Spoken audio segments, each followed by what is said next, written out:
ETF index mutual funds నేర్చుకుని stock మార్కెట్లో రాణించాలనుకుంటున్నారా? వెంటనే ఈ నెంబర్కి కాల్ చేయండి. నమస్తే, సుమన్ టీవీకి స్వాగతం. ప్రస్తుతం మనతో ఉన్నారండి ప్రముఖ ఆధ్యాత్మికవేత్త బాలచంద్ర శర్మ గురుగారు.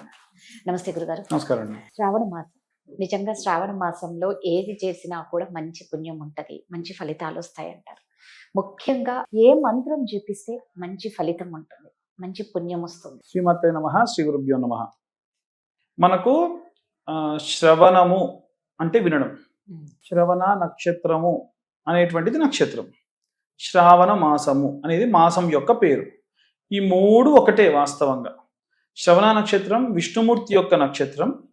ఆయన ఈ మాసంలో ఎవరు ఏం వింటున్నారు అని చెప్పి అబ్జర్వ్ చేస్తూ ఉంటారు. ఆయన యోగ నిద్రలోకి వెళ్ళిపోతారు కదా, వెళ్ళిపోయినప్పటి నుంచి అబ్జర్వ్ చేస్తూ ఉంటారు. అలా అబ్జర్వ్ చేస్తూ ఉండగా మనం గనక విష్ణు సహస్రనామ పారాయణం చేస్తే, విష్ణు సహస్రనామాలు అందులో విశేషంగా చాలా అంటే నేను ఏమంటున్నానంటే, ఎవరన్నా సరే విష్ణు సహస్రనామాన్ని రోజు ఒక్కసారి వినండి.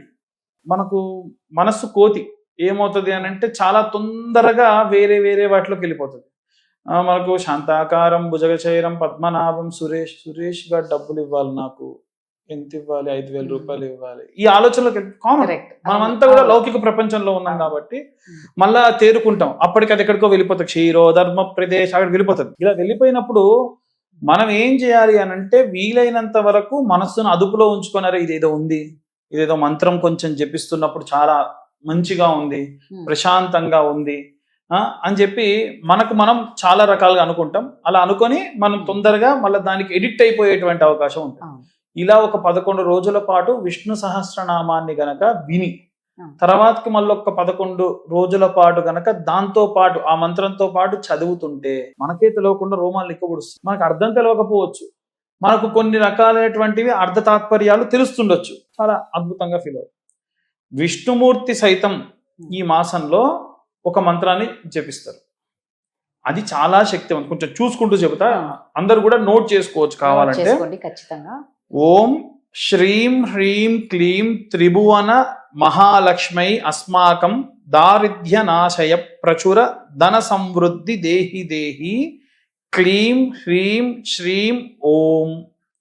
ఈ మంత్రం మళ్ళొకసారి చెప్తా. ఓం శ్రీం హ్రీం క్లీం త్రిభువన మహాలక్ష్మై అస్మాకం దరిద్ర్యం నాశయ ప్రచుర ధన సమృద్ధి దేహి దేహి క్లీం హ్రీం శ్రీం ఓం అనేటువంటి మంత్రం. ఈ మంత్రాన్ని వీలైతే మీకు పంపిస్తానండి, మీరు డిస్ప్లే కూడా చేయండి. ఈ యొక్క మంత్రం చదవడము, అలాగే వీలైనంత వరకు కథాశ్రవణం చేయడం. అంటే మనం కొన్ని కథలు వింటాం, కొన్ని దైవికమైనటువంటి భాగవత కథలు కొన్ని ఉంటాయి, కథలు వినాలి. మనకు ప్రతి ఒక్కళ్ళకి కూడా జన్మ అనేటువంటిది ఉంటుందా లేదా? మనిషి జన్మ ఎత్తాలి అని అంటే, మరు జన్మ ఎత్తేలోపు మళ్ళీ మనిషి జన్మ ఎత్తాలంటే మధ్యలో ఒక 7 జన్మలు ఉంటాయి. ఆ 7 జన్మల్లో ఈ జన్మలో మనం ఏ కర్మలు చేశామో, ఒక కుక్కను కొడితే ఆ కుక్క శపిస్తుంది, కుక్కలా పుట్టరా నా కొడక నీకు తెలుస్తుంది అంటే. అప్పుడు ఏమవుతుందని మళ్ళీ కుక్కలా పుట్టాలి మనం. తర్వాతకి క్రిమి కీటకాలని సంహరిస్తే అవి శపిస్తే వాటిలో పుట్టాలి. అలా ఒక 7 జన్మలు ఎత్తాలి. అందుకే అంటారు మనుషులు 7 జన్మల నుంచి నాకు ఇది బాగా అంటే, ఈ జన్మ ఎత్తినా నాతో పాటు వచ్చింది, ఇప్పుడు నాకు మంచిగా వచ్చిందని. ఇలా ఎన్నో రకాలైనటువంటివి కథలు ఉంటాయి. దాంట్లో భాగవత కథల్లో ఇలా ఉంటాయి అన్నమాట. ఒక్కొక్కటి కథలుగా ఉంటాయి. భాగవత కథలు వినొచ్చు. లేదా మనకు స్కంద పురాణం ఉంటుంది, స్కంద పురాణం వినొచ్చు. పెళ్లి కాని అమ్మాయిలు అబ్బాయిలు ఉన్నారు అనుకోండి, విశేషంగా వల్లీదేవి కళ్యాణం గురించి వినొచ్చు. సుబ్రహ్మణ్యేశ్వర స్వామి సైతం అమ్మవారు వల్లీదేవి కోసం ఎంత ప్రాకులాడారు. అమ్మవారు స్వామివారని తెలిసిన ఆయన నన్ను ఎక్కడ చేసుకుంటాడే, ఆమె ఎట్లా ఇగ్నోర్ చేసింది. ఆమెను పొందడానికి మహాగణపతి సైతం ఒక ఏనుగులో వచ్చి సుబ్రహ్మణ్యేశ్వర స్వామి వృద్ధ బ్రాహ్మడి రూపంలో సంచరిస్తూ ఉన్నప్పుడు ఏనుగు వస్తుందని భయంతో ఆయన పట్టుకుంటే అప్పుడు స్వామివారు ఆమెకి దర్శనం ఇచ్చారు. ఈ విషయాన్ని ముందుగానే నారద మహామునీశ్వరులు వెళ్ళి వల్లీదేవి యొక్క నాన్నగారికి చెప్తే, ఇదంతా వల్లీదేవి కళ్యాణంలో ఉంటుంది. పెళ్లిగా అమ్మాయిలు అబ్బాయిలు వింటే తొందరగా వివాహం జరుగుతుంది. దీంట్లో ఏమవుతుంది అనంటే, అమ్మాయి వివాహం జరుపుకోవడానికి, అమ్మాయి ఒప్పుకోవచ్చు. స్వామి గారు రాగానే అమ్మ వచ్చేస్తాను, నేను కూడా వెళ్ళిపోదాం, మాకు అమ్మా నాన్న ఉన్నారు, వాళ్ళని కనుక్కోవాలి అంటే మీకు రూల్స్ అని మీకు గుర్తు చేస్తుంది. మీరు ఇష్టం వచ్చినట్టు ఎలా అయితే అలా పెళ్లి చేసుకోకుండా మీకంటూ కొన్ని రూల్స్ ఉంటాయని చెప్పి ఇలా రకరకాల కథలు, వృత్తాంతాలు, పురాణాలు ఉన్నాయి. ఆ పురాణాలు వినాలి.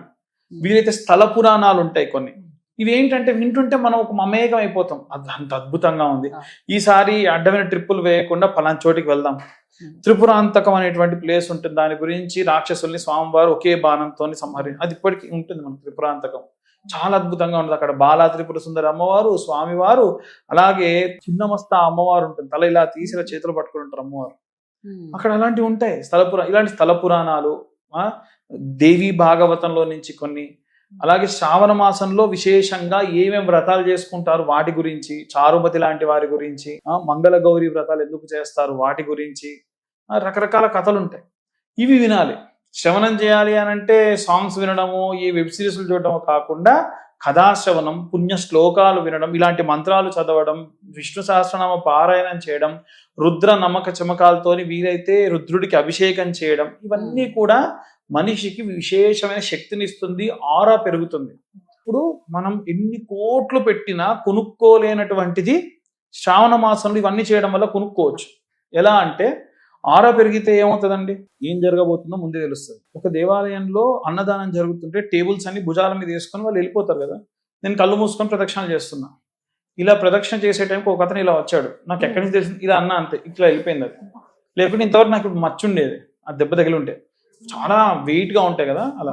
కాబట్టి ఇవి ఎలా తెలిసింది, కొంతమందికి కొన్నిసార్లు నాకు కానీ కొంతమందికి కానీ. అంతెందుకు, ఒకసారి నేను వెళ్తుంటే మా గురువు గారు ఆపారు. ఒక నిమిషం రా, నీతో మాట్లాడాలి అన్నారు. వీళ్ళని కారులో వచ్చిందంటే లేదు వాళ్ళని కూడా తీసుకురా అని చెప్పి మళ్ళీ వాళ్ళ ఇంట్లోకి వెళ్ళి కూర్చొని ఏవేవో మాట్లాడుతున్నారు. ఏమైంది స్వామి అంటే, ఎందుకో ఒక 3 నిమిషాలు ఆగాలనిపించింది, ఆగు అన్నారు. సరే అయిపోయింది.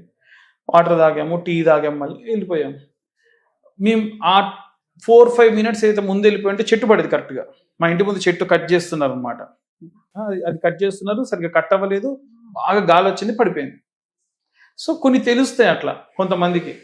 సో ఇలాంటివన్నీ ఎలా తెలుస్తాయి, ఆరా అనేది పెరగడం వల్ల తెలుస్తుంది. ఒక మనిషి నెగిటివా పాజిటివా, ఇతను మంచి చేస్తాడా చెడు చేస్తాడా, ఇవన్నీ కూడా.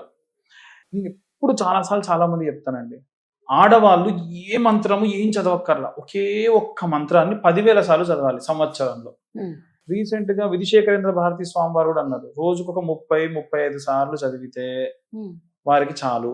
ఆడవాళ్ళు కొన్ని రకాలైన మంత్రాలు ఉంటాయి. అందులో ఒక మంత్రం ఏంటంటే శ్రీమాత్రే నమః. అంతే కదా, సంవత్సరంలో 10,000 సార్లు అంటే దాన్ని 365 డేస్ కిందికి మనం డివైడ్ చేస్తే రోజుకు 30-35 సార్లు అవుతుంది. అంతే. శ్రీమాత్రే నమః అన్న మంత్రం చదువుతున్నప్పుడు మాత్రం అసలు మీకు ఏ పనితో సంబంధం లేదు, ఈ ప్రపంచంతో పని లేదు, అలా కూర్చొని ప్రశాంతంగా మంత్రాన్ని చదవాలి ఆ 31 సార్లు. అంతే, మీకే మంచి రిలాక్సేషన్ అనేటువంటిది ఉంటుంది. ఇలా చాలా ఉంటాయి. మగవాళ్ళు అయితే ఓం నమ శివాయ అన్న మంత్రాన్ని రోజు 108 సార్లు చదివితే చాలు, పొద్దున సాయంత్రం. నాకు మా స్నేహితుడు చెప్తే ఊరుకో అన్నాడు. కానీ రోజు సాయంత్రం ఆఫీస్ లో పర్మిషన్ అడిగి కర్చీఫ్ కింద వేసుకుంటే, ఇట్లా ఖాళీగా ఉన్న ప్లేస్ లో కర్చీఫ్ కింద వేసుకొని కూర్చుంటాడు, 108 సార్లు చదువుకుంటాడు. వాడు చెప్తున్నాడు ఎంత హ్యాపీగా ఉందంటే ఇప్పుడు చాలా ఆనందంగా ఉంది, ఏదో తెలియని ఆనందం. సో మంత్రాధీనంతో దైవతం, మంత్రంలో దైవత్వం అనేటువంటిది ఉంటుంది కాబట్టి మనకు ఆ మంత్రం అనేటువంటి శక్తిని ఇస్తుంది. శ్రావణ మాసంలో శ్రవణం చేసినా, మంత్రం జపించినా, మంత్రం చదివినా విశేషమైనటువంటి శక్తి కూడుతుంది. కాబట్టి ఆ మాసంలో చేసుకోవడం మంచిది. గురుగారు చెప్పినట్లు నిజంగా ఈ మంత్రాన్ని జపించండి. నిజంగా అంటున్నారు కదా, తీరని కష్టాలు కూడా ఏముండవు, అన్నీ తీరిపోతాయి. ధన్యవాదాలు గురుగారు. ధన్యవాదాలు.